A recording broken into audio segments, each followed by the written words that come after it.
राम सिया राम, जय जय राम सिया राम।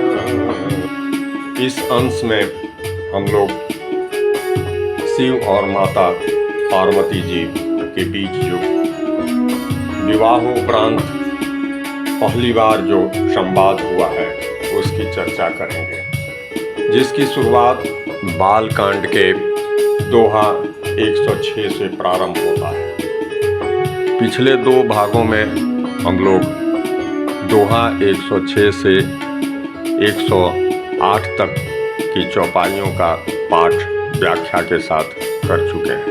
आज इस भाग में हम लोग दोहा 108 से 109 तक का पाठ करेंगे और उसकी व्याख्या, उसका अर्थ भी समझेंगे।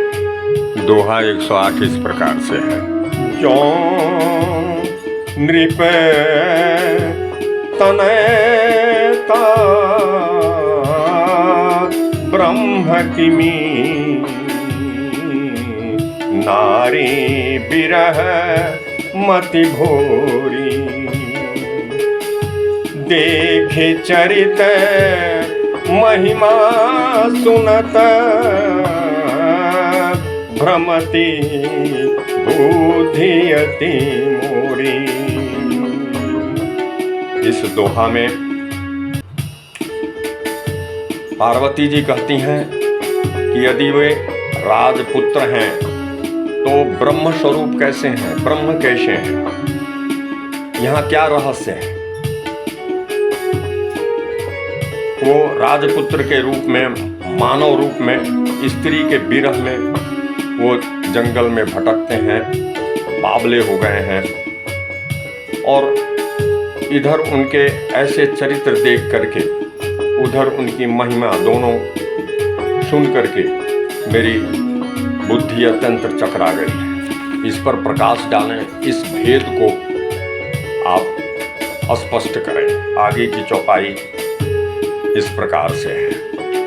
जो अनि है व्यापक विभु कोई, कहूँ बुझाई नाथ मोहि सोई, अज्ञ जानी ऋषौरे जनी धरहूँ, जेहि विधि मोह मिटे सोई करहूँ। राम सिया राम, जय जय राम सिया राम। इस चौपाई के माध्यम से माता पार्वती कहती हैं कि यदि इच्छा रहित व्यापक समर्थ ब्रह्म कोई और है, ये राम का स्वरूप कोई और है, तो हे नाथ मुझे उसे समझा करके बताइए, समझा करके कहिए ये कैसा रहस्य है। मुझे नादान समझकर मन में क्रोध नहीं लाइए। जिस तरह मेरा मोह दूर हो वही कीजिए। आगे का चौपाई इस प्रकार है। मैं बन देखी राम प्रभुताई, अति भय विकल ना तुम ही सुनाई, तदपि मलिन मन बोधन आवा, सो फलू भली भांति हम पावा। राम सिया राम, जय जय राम सिया राम।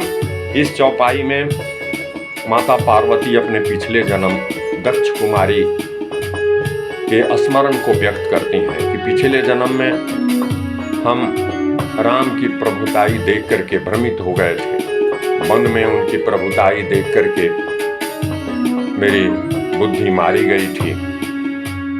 उसकी अभिव्यक्ति इस चौपाई के माध्यम से पार्वती जी करती है।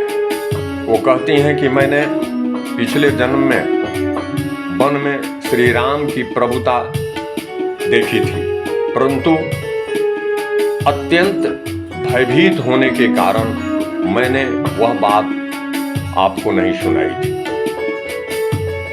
तो भी मेरे मलिन मन को बोध न हुआ था कि क्या रहस्य है, क्या बात है उनके इस दोनों स्वरूप में।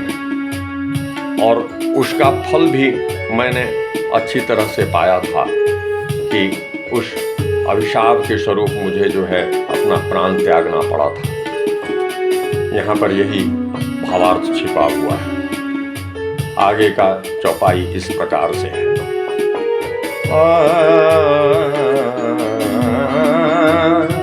अजहु कछु संशय मन मोरे, करहु कृपा बिनऊ कर जोरे।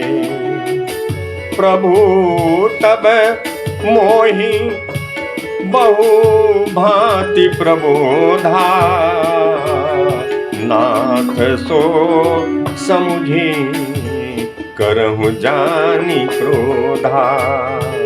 राम सिया राम, जय जय राम सिया राम।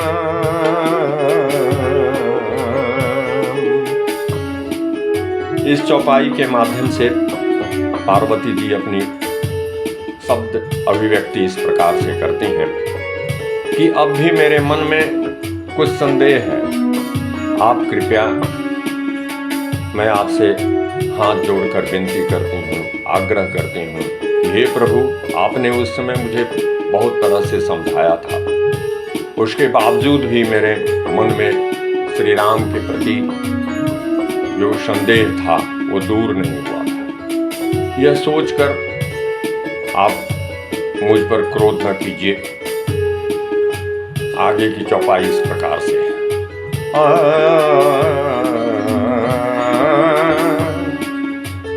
तब कर अस विमोह अब नाही, राम कथा पर रुचि मन माही।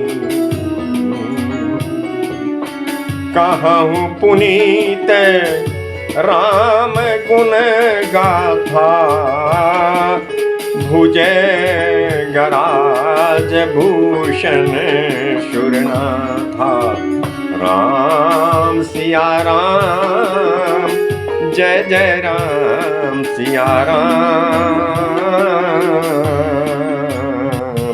इस चौपाई में माता पार्वती कहती हैं कि मुझे अब पहले जैसा मोह नहीं है। राम के प्रति पूर्व जन्म में जो दोषवश, जो गलतीवश मेरे मन में मोह उत्पन्न हो गया था और मैंने उनको छलने के लिए सीता का रूप धारण कर लिया था, यहाँ ये वो कहना चाहते हैं।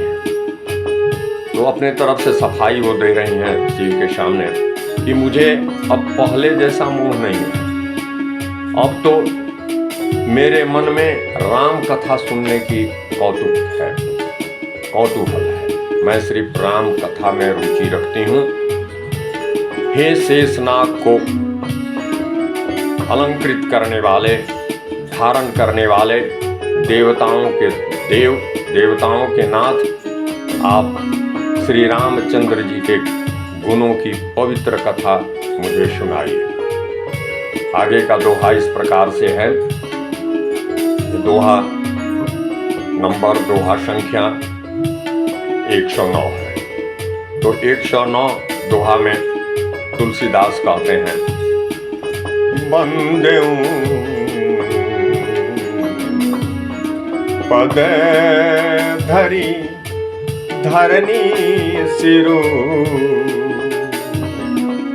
विनय करऊं कर जोरी।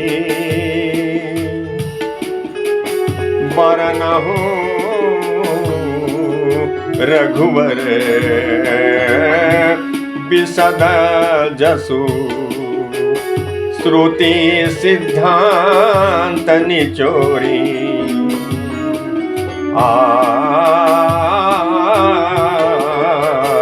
सियापति रामचंद्र की जय।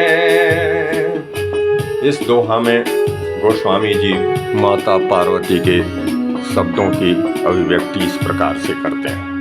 यहाँ माता पार्वती कहती हैं कि मैं पृथ्वी पर सिर टेक कर आपके चरणों की वंदना करती हूँ और हाथ जोड़कर विनती करती हूँ कि आप वेदों के सिद्धांतों को निचोड़कर श्री रघुनाथ जी की कथा जो निर्मल यश उनकी है उसका वर्णन कर मुझे सुनाइए।